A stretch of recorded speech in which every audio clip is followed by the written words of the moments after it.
Thank you, Trevor.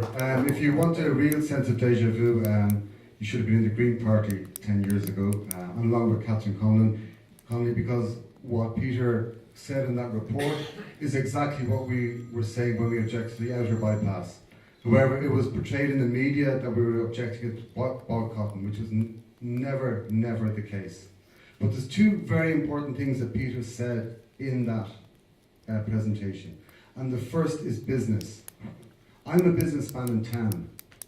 And when people say that those are object to the bypass are anti-business, it couldn't be further from the truth.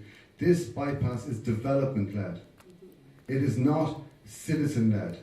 If you look at the horrendous, disgraceful legacy of the rubbish that was built in our town in the last 10 years, in our city centre, where there's not one single apartment fit to bring up a child in, not one.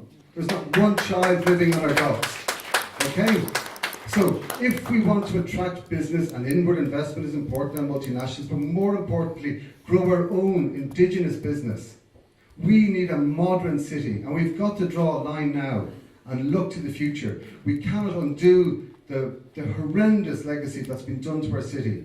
But for goodness sake, in the future, let's look to the future. And that really becomes the last point, Peter.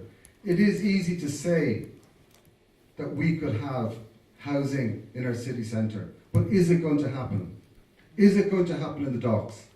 I brought over this city architect from Copenhagen last year, and she walked around the docks, and she said every single piece of land with a proper view in our city that looks out to the sea should be built for families, and you put the commercial development behind it. And I am not seeing the proposals for our city centre are still being development-led and still being led by developers, not for the cities.